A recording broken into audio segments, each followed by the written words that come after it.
Welcome to Papa Nick's Music. I am, as always, your host, Papa Nick Lewis. And before we get into today's discussion, a quick administrative note. The eagle-eyed among you might have noticed that I'm a little bit on the grizzly side. I am participating in No Shave November this year. Over the last year, I've had two very close friends go through cancer scares. In both cases, it was detected early enough that with surgery and other treatments, it looks like they're both going to be okay. But we can't be too sure. So, this month, I am doing my little bit to increase cancer awareness. Well, that sounds bad. But I'm going to be making a donation at the end of the month, and I'm going to be basing it on your reactions to these videos. Every like that I get will be worth $1. Every comment that I get will be worth $5, and every new subscription I get will be worth $10, and that is throughout the month of November. So just for the videos that I'm posting in November, if you like it, that's $1 in the kitty. If you comment, it's $5 in the kitty. And if you subscribe, that's $10 in the kitty. And at the end of the month, I will total all that up and make that donation to the American Cancer Society. Or feel free to, pay $5 of my money to suggest a charity that I can support. Minimum donation of $250. And with that out of the way, let's talk about music. It's been a while since we've talked about music. Earlier this week, I was checking out the video posted at As It Should Be, one of my favorite YouTube channels. Strongly encourage you to visit As It Should Be if you don't already do that. Paul Bertolino had his video this Monday in which he ranked the Steely Dan singles.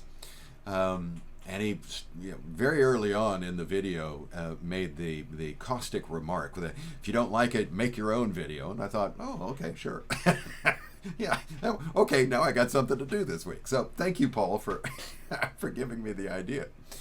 We're going to rank Steely Dan's videos this week. I love Steely Dan. One of the first videos I did was ranking the Steely Dan albums, and apart from the whole vocal coach kerfuffle of a few weeks ago, that is my most popular video. I mean, I love Steely Dan. There are a lot of people out there who love Steely Dan, so hey, I'm always up for talking about Steely Dan.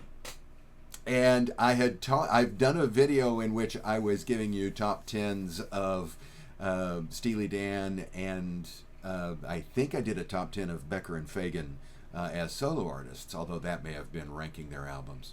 Anyway, so I've done a bunch I've done several videos about Steely Dan adjacent things. It never occurred to me to rank their singles because, I'll be honest, it never occurred to me that they released singles. When I think of Steely Dan, I don't think of chart-topping singles, right? Now, obviously, yeah, I knew that they had released singles. I was aware of Ricky Don't Lose That Number, for example. I was aware of Hey 19 and, half of the songs on Asia. So, yeah, I know that they were releasing singles. But I just don't think of them as singles, as a singles producing recording artist. I think of them as an album band. And so I was surprised that there were, I mean, if you look at the singles that they released that would have been charting singles, whether they actually hit the charts or not. So everything between 1972 and 1981, their original heyday. 81, I want to double check that. Yeah, 81. If you look at that span, I would have thought there would be maybe, 5? maybe 6. And they released 20 singles. I was stunned. It was that high. So that's what I'm going to limit myself to. Those 20 singles. We're going to rank them. Because this is a ranking, we have to do the subjectivity notice. We firmly believe here at Papa Nick's Music that there is no such thing as objectively good or objectively bad music. There is only music that we like and music that we do not. And as long as we keep that in mind, this is a wonderful conversation. It's fun, it's entertaining, it's enlightening, it's an opportunity to see the world from somebody else's perspective, and that is always a good thing. It goes off the rails pretty quick, though, as soon as somebody in the conversation insists on being seen as objectively right. No, we don't think that that exists. I'm not telling you that this is an objective ranking, so don't go there. I don't think that can be done, so obviously I'm not doing it. Okay? And I'd appreciate it if you'd refrain from saying that I'm wrong in the comments. But hey, $5. Might as well. So we're going to rank these 20 singles. Now, I got to be honest. I really like Steely Dan. I really, really like Steely Dan. And so I really like the overwhelming majority of these songs. So I'm about to go through here and I'm about to rank these things, and I'm going to say that some of these rank down here and some of these rank up here. And you might think that because I've got something ranking down here, oh, I must not like that something, and what's wrong with you that you don't like fill in the blank. I like all of this stuff. I like almost all of this stuff. That's going to make sense here in a second. So this is not... I'm not saying, okay, well, the bottom third of this is just shit and just stay away from it. No. All I'm saying is this is how I would rank them. And the logic I'm using has nothing to do with how successful they were as singles. It's nothing to do with whether they were good choices to be singles. That's something that Paul did in his video that I thought was an interesting take, that part of his judgment process was determining whether a song made sense to be released as a single. Interesting. I wouldn't trust my own taste in being able to pick the hits off of a record, so I'm not going to go down that path. I thought it was fascinating that he did. All I'm doing is, okay, these are the 20 songs I have to choose from. What's my favorite? Boom, that's my number one. What's my next favorite? Boom, that's my, right? If I'm going to listen to these songs, what order am I going to listen to them in? And then flip that over so I can count it down rather than counting it up, right? So, with that in mind, here is how I would rank these 20 songs. Coming in at number 20, if you have watched my Steely Dan album ranking video, welcome back. Things have changed. Because that was like a room ago or 2 rooms ago that I did that video. If you've watched that video, you know that I am particularly tired. I am burnt out on Do It Again. So coming in at number 20 from their album Can't Buy a Thrill, it made it all the way to number 6 on the charts, but it is not ever going to make it that high on my charts anymore. That is Do It Again. I'm tired of Do It Again. I wasn't particularly fond of it when I first heard it, but I've heard it so many times since then that I just, no. It is the only song on this list of 20 that if it starts playing, I'm going to actually change the channel on the radio. I do not want to listen to this song again. I'm not saying it's a bad song. I'm saying I've OD'd on it. So, yeah, bye-bye. Do It Again. Number 20, Do It Again. Number 19 is their very first single. They released it back in 1972. It was not featured on any album. It is the song Dallas. And I will be honest, I've heard this song, I don't know, maybe, 2-3 times? I couldn't tell you how it goes. I listened to it again the other day because as I was watching Paul's video, I thought, oh yeah, I'd forgotten about that. And so I went back and listened to it again. Oh yeah, there's a reason I've forgotten about it. There's a reason it wasn't on the first album. It's not all that great of a song. It's not a bad song. It's not like I listen to it and I think, oh God, no. I'm not going to hurt myself to be able to change the radio station the way I will if Do It Again comes on. It's just not a song that I listen to and at any point think, ooh, I want to do that again. So, number 19, Dallas from 1972. Okay, from here on, these are all good songs. I like all of these songs. The fact that I have a song coming in at number 18 does not mean that it compares with Do It Again and Dallas. No, this is the fault line. Do It Again and Dallas are songs that I can go the rest of my life and never hear again. The rest of these are songs that I like. Okay. And I say that because, okay, so anybody who watched my Steely Dan ranking video is going to know I'm not a big fan of Do It Again. So I don't think they're surprised that I put it at number 20. You know, I've got a good logical reason for it. I'm burned out on it, and okay, we can have some discussion about whether I should still put it up high because it's a classic. And but I'm going to get some hate mail for this next one. At number 18, off of Asia, from 1978, it made it all the way to 26 on the charts, and that is Josie. Now, I like Josie. I like Josie. Don't light that bag of dog poop and put it on my porch. I like Josie. I just don't like it as much as the as the other songs on the list, right? I mean, if like I said a little while ago, my approach is this is a stack of 20, actual 45 singles, and I can listen to them one at a time. What song do I start with? What song do I end with? And that's, I'll listen to Josie before I'll listen to Do It Again and Dallas, but I'll listen to all the rest of these before I listen to Josie. I don't think it's Burnout, but it might be close to. It's a good song. It's just not the best song. Coming in at number 17, a single that did not chart off of their debut album, Can't Buy a Thrill, released as a single in 1973, and that is Dirty Work. Number 17 is Dirty Work. Dirty Work is an okay song. It's not a bad song. And it's one of the few songs that David Palmer sang on the album, and I like David Palmer's voice. He sounds good when he sings it. I've got no problem with him singing it. It's an okay song. Yeah, I like it. I don't love it, but I like it. So yeah, number 17. Number 16, released as a single in 1976 from their album The Royal Scam, made it all the way up to number 59 on the chart. And yes, I've written all of this stuff down. I am not speaking from memory. Are you kidding? Do you see how much gray is in this fledgling beard? Although I love the way it catches the light. Coming in at number 16, we have The Fez. Oh, I'm never going to do it without The Fez on. Gotta love that. It's a great song, great little vibe to it, got a great little groove to it. I enjoy listening to it. Surprised that it was released as a single. Surprised that it made it all the way up to 59 on the chart, for crying out loud. And yeah, it's number 16. It's a good song. It's not great. It's good.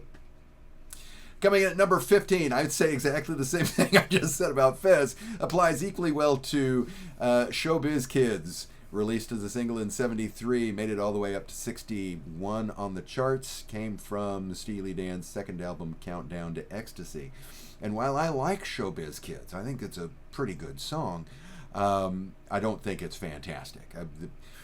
The Fez and Showbiz Kids both have the same problem in that they are fairly monotonous structurally.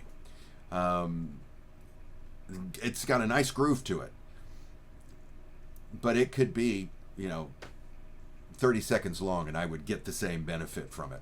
So I like Showbiz Kids. It's 15. Coming in at number 14. Okay, if I got pushback for Josie down there at 18, I'm also going to get pushback here, because at number 14 off that same album, Asia, What Is the Deal? I thought you liked Asia. I did. Yeah, I do. I love it as an album. But coming in at number 14, a song that was a single that was released in 1978, made it all the way up to 19 on the charts, and that is Deacon Blues. Learn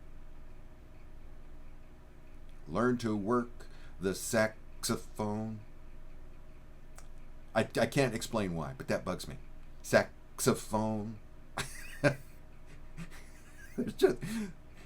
There's something about the way those syllables are separated. It's a nice song. One of the many, I'm a legend in my own mind songs that Steely Dan seemed to specialize in. Song about a loser, I think is how Paul said it. And it's a good song. I like it. Don't love it. It's at number 13. Quick interruption here. Ooh, different shirt and everything. realized, yeah, I recorded earlier, in the process of editing, realized that I made a mistake. In addition to mispronouncing Paul Bertolino's name, Paul, if you're watching this, I'm really sorry I did that. When I was going through this the first time, I got to number 13, and then I read my entry for number 12, and then I picked up on going forward from there. So I skipped number 13, even though I give you what my number 13 is. It's not real. That's really my number 12. It's going to make sense here in a bit. For number 13, I have, and again, it's just, this is the order that I like them in. That's pretty much all there is to it. At number 13, I have from 1974, made it to 57 on the charts, and that is the title track from the album Pretzel Logic. I like Pretzel Logic. It's a good song. I particularly like the chorus, the chord progression there. I really like that a lot. It's just, it nestles right in here. It's a great song. I just like the ones above it a bit better.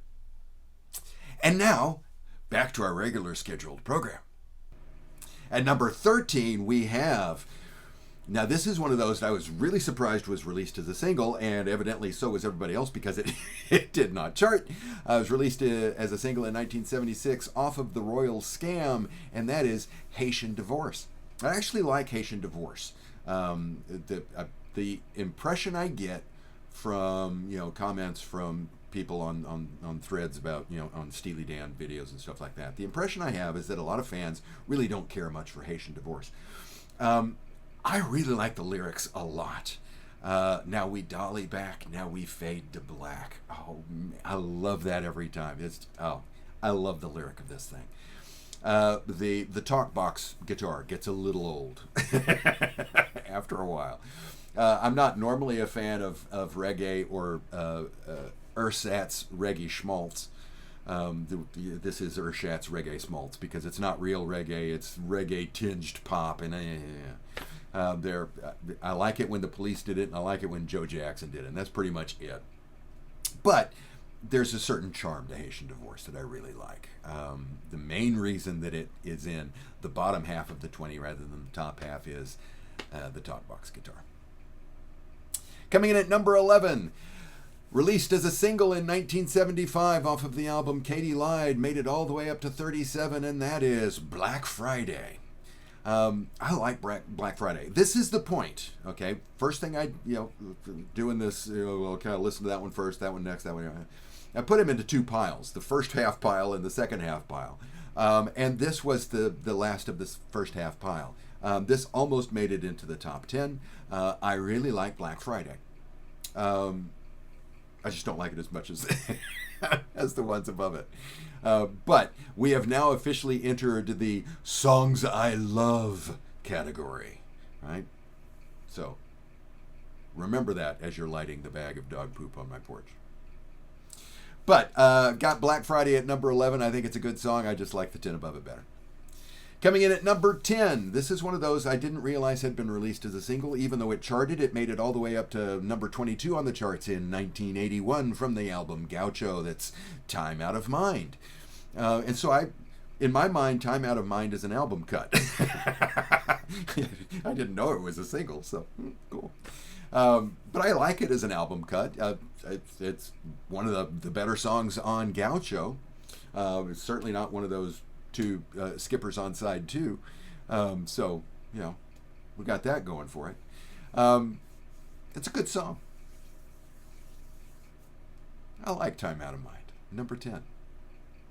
Coming in at number 9 from their first album, made it all the way up to number 11 on the charts when it was released as a single in 1973, and that is Reelin' in the Years. Reelin' in the Years would probably have ranked higher had I done this particular ranking, 20 years ago.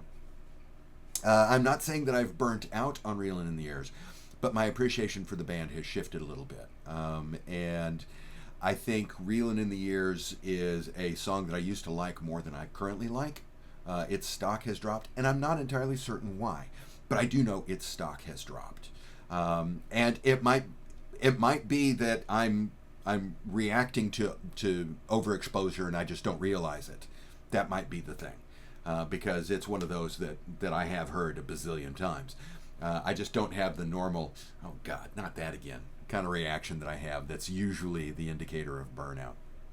But for whatever reason, it's the ninth record that I'm going to pick to go on the record player on my desert island, where I've got these 20 singles to play. Coming in at number 8 is another one of those that I didn't realize was ever released as a single. It was off their Countdown to Ecstasy album. It was released as a single in 1973 and made it all the way up to 63 on the charts. Not bad. And that is My Old School. I love My Old School. That's a great song. I love Skunk Baxter's guitar work on My Old School. Fantastic. Number 7. Picking up the pace a little bit. Number 7 made it all the way up to 22 on the charts when it was released in 1978. From the FM original movie soundtrack, we have FM No Static at All. I like FM. I liked the soundtrack when it came out. I briefly toyed with the idea of doing a top 10 music-related movies. Not musicals, but movies about music or about musicians, that kind of thing. And as part of I was trying to generate a list because I thought, ooh, that'd be fun. Then I realized I could only think of like 7 or 8 movies. And so I started trying to find other movies that I could watch that I could add to the list. And one of the movies that I thought of was FM, because I had never seen the movie. I was familiar with the soundtrack. I used to have a copy of the soundtrack, got it as a Christmas present. But I had never seen the movie. And so I tracked it down and started watching it and made it about 20 minutes in. And then I thought, oh my God, this I got a life to lead here. I don't need to be watching this piece of crap movie. Oh my God, was it a bad movie? So I am not in any way endorsing the movie, even though it's got Martin Mull in it. I mean, geez, I should love it for that alone. But yeah, the movie was crap, but the song is fantastic. FM, No Static at All, number 7 on my in my ranking. Coming in at number 6, this is one of those singles that I knew it was a single because I remember hearing it on the radio, and that was from released in 1980 from the album Gaucho. It made it all the way up to number 10. That's Hey 19. I love Hey 19. That's a great song. I love Hey 19. I saw Steely Dan a couple of times in concert, obviously before Walter Becker passed, and this was the song where he would introduce, Becker would introduce members of the band on the long and involved, the Cuervo Gold, the Fine Colombian, Make Tonight a Wonderful Thing. Because they repeat that, several thousand times. And if I can make it through 2 or 3, I can't remember if I've seen him 2 or 3 times, but if I can make it through 2 or 3 performances of that and not get burned out on Hey 19, that's a good thing. So, number 6, Hey 19. Number 5. Now, if I'm rating these as pop singles, okay, what's like a perfect pop single? Number 5 rockets up to the top of the charts because, oh my God, this thing is a picture-perfect pop single. It made it all the way up to number 11 on the charts. It's not even, I would have thought it would have been a number 1. I was surprised that it wasn't. Charting information, as always, comes from Wikipedia, so there might be some issues there. But according to Wikipedia, this song made it all the way to number 11, and that is from 1977, single released off of Asia, Peg. I think Peg is just a perfect pop song. It is a perfect pop song. And I'm stunned that it didn't make it to the top of the charts. And I'm stunned that songs like Hey 19 and Do It Again outperformed it, because I would have thought it would have been the highest charting song they'd ever released. I think it's a perfect pop song. It's just not my favorite song out of these 20. But it's number 5. That's nothing to sneeze at. Coming in at number 4, another one of those that I always thought of as an album track. I didn't realize that it had been released as a single, much less charted. It cracked the top 100. It got all the way up to 82. And that is from The Royal Scam, released as a single in 1976. Kid Charlemagne. I love Kid Charlemagne. That's a great song. I love the story of it. I love the music of it. I love Kid Charlemagne. Coming in at number 3.